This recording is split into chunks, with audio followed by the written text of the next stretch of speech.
Hello everybody and welcome to my channel. Today we're going to be doing the mid-year book freakout tag.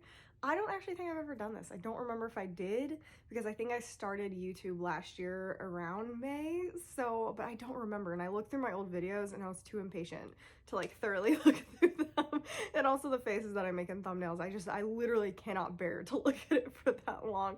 So I don't know if I've done this one. I don't think I have. I know I did like the end of the year freakout tag or whatever it's called, but I don't think I did the mid-year one, so I'm really excited to do this. I am filming this a bit early. I'm filming this in the beginning of June. I don't know when this is coming out. It's coming out some point in June, so most of my things are going to be from all of May and previously. That's pretty much it. So I am so excited to get into this, and we are first starting with best book that I've read so far. This is a hard one. There's a couple of honorable mentions, but I think the best book that I've read so far, I would have to say, is Alone with You in the Ether. Huge surprise.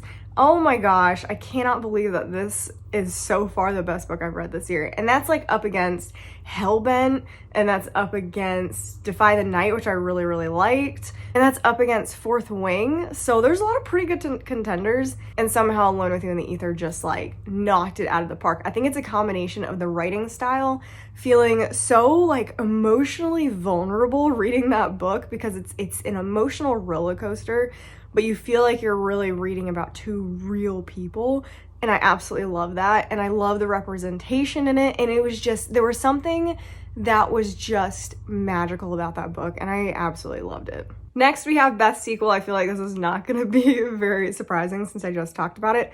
It's got to be Hellbent. I really enjoyed Hellbent. I think I definitely didn't enjoy it as much as Ninth House, but I did love Hellbent to the point where I am foaming at the mouth to get the next book. I am so excited for the next book. Don't know when it's coming out. It's making me real nervous about it because it took a while for Hellbent to come out, but I'll just reread it and enjoy myself immensely because Hellbent was a wild ride, and I actually really like what Leigh Bardugo did with the book. I think it explored some very interesting things. There was a couple things that I was a little iffy about, and I did think it was a bit slow at some parts, but overall I loved the developing friendships. I loved the super tense sequences. I thought that was really, really great. I did feel there was a bit of a repetitiveness to it that I feel like sometimes can happen in second books in a trilogy or series. I don't know if this is actually going to be a trilogy. I just assume it is, because it definitely felt like this book was leading up to like an end, a conclusion to a trilogy. So really, really enjoy that one. Highly recommend if you liked Ninth House. Moving into biggest disappointment, I actually have two that pretty much are tied. One is an earlier release that's actually coming out in 2024, but I still feel like I need to mention it because I did read it. And the first one has got to be Emily Wilde's Map of the Other Lands. I had to read it off my screen. I just read this at the beginning of June, and it is one of my most highly anticipated books of next year. And it was really disappointing. It was so disappointing. It's just like a rinse and repeat of book one. So nothing felt original, nothing felt new. And like the really cool thing about the first book is that she's obsessed with this encyclopedia that she's writing, etc. But with Map of the Other Lands, it's like her new like project isn't important whatsoever. Like, yeah, like you're trying to like work out what's on the map, but she's really not. So I felt like she lost like a bit of herself in that. And then again, it was a rinse and repeat of the plot. Like they go somewhere, they do some things, they need to find something, and they go home. I was very disappointed in that. I really hope the next book, because there's definitely going to be a next book, is a little bit different. And I also feel like this one didn't accomplish anything. And when you read it, you'll understand what I mean by didn't accomplish anything. I was very frustrated at the end of that book. And the side characters were significantly less likable than the side characters in the first book. So it was just a major, major disappointment. And then the second book that I was super disappointed in, which I know everyone's favorite, and the hype is what makes it so disappointing, is Legends and Lattes. I gave Legends and Lattes like a 3 because I just didn't feel it. I was incredibly bored while reading that book. I didn't have any connection to any of the characters. I don't like coffee, so maybe that like did it a little bit, but I love cinnamon rolls. I don't know, but I didn't care. I didn't care. And I just needed something to happen. And I like cozy fantasy. Like I liked Emily Wilde's Encyclopedia of Fairies. That is a cozy fantasy. Legends and lattes just didn't work for me. Biggest surprise, I feel like this is, I hate like rinse and repeating books, but it's gotta be Alone with You in the Ether. Alone with You in the Ether came out of absolutely nowhere to be my favorite book so far in the first half of the year. And it is not my genre. I've never read from this author. I've only ever heard like not great things about the writing by this author. So I was expecting bottom of the barrel, didn't want to read it, bought a Waterstones copy and regretted it. That's how much like I did not think I was going to like it. And then I read it and 5-star, easy 5-star, not even like a debate, easy 5-star.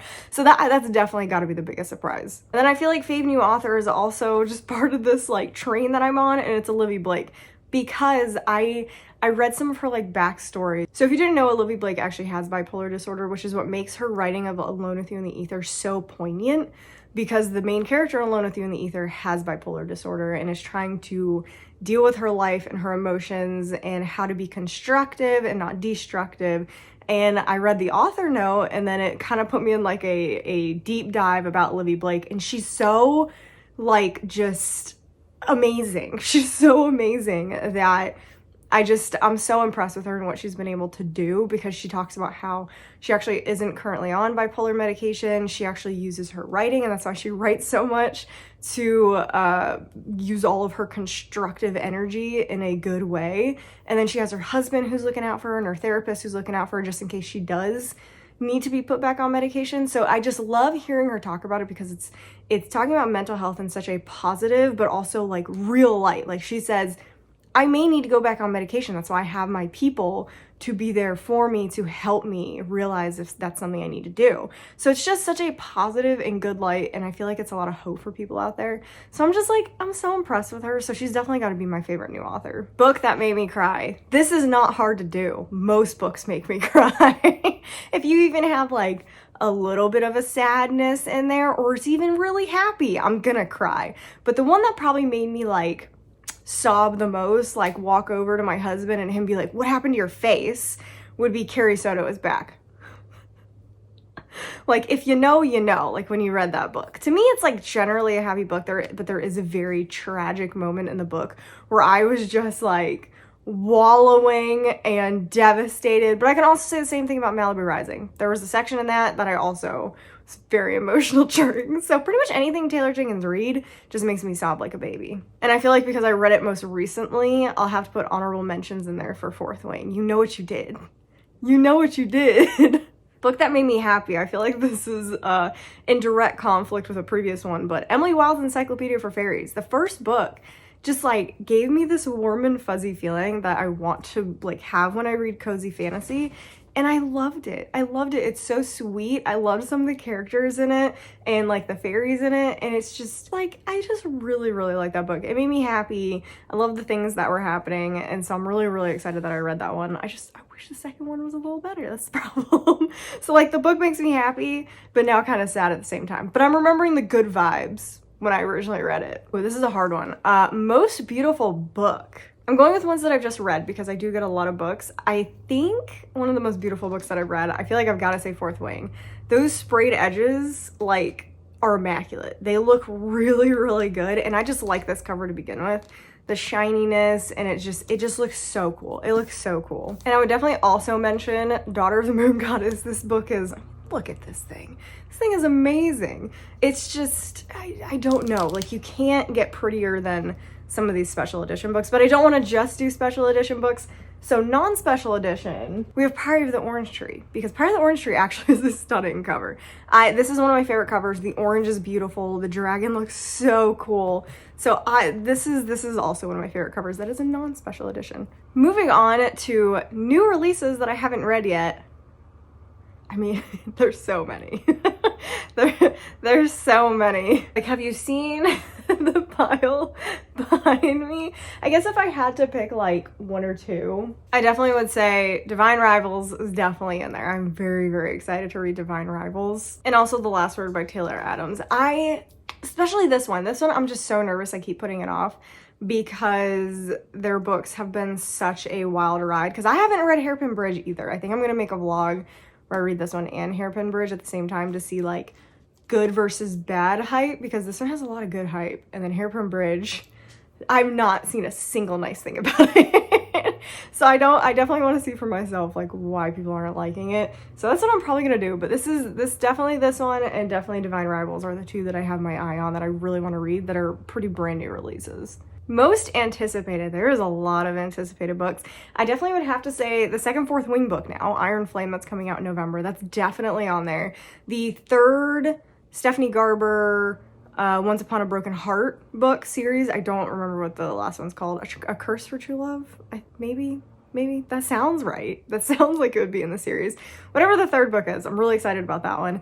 And then I have actually been approved of a NetGalley that I'm really excited about that I'm going to start immediately, but it's Dark Corners, which is the next book in the Megan Golden Night Swim series. So that one I've been waiting for a very long time. So I'm probably going to spend like all today reading I got quite a few that I'm pretty excited about, but man, right now I'm pretty focused on that second Fourth Wing book. I really, really want that second Fourth Wing book. What books do you still need to read in general? And again, I have quite a few. Probably not from this year. I would say that, because I think this is like the re-release. I really want to read the Simone St. James, The Haunting of Maddie Clare. This came out a while ago. I think it was like her first release and they've just re-released it. So I'm really excited to read this one. Then I really want to get through the rest of the Wayward Children series. This is definitely something that I thought I would actually be finished by now.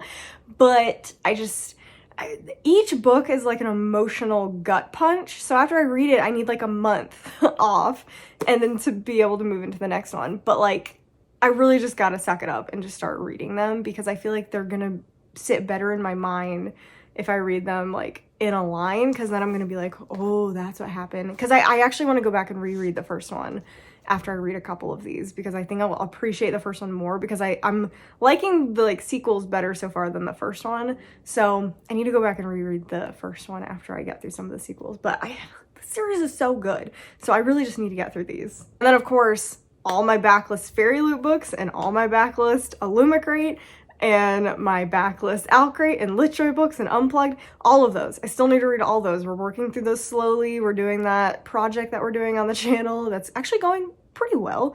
It's making me get through some books that I didn't think I'd get to for a while because I'm scared of them. But it's going well. So anyway, that's all I got for you for this mid-year book freakout tag. That was actually really fun, kind of cathartic to see what I've gotten through and like that I've actually made some progress. Thank you for watching. I hope you enjoyed it. Make sure you let me know your answers down below. I love reading people's answers to these. This is one of my favorite tags. I love seeing what people have read so far, what they want to read.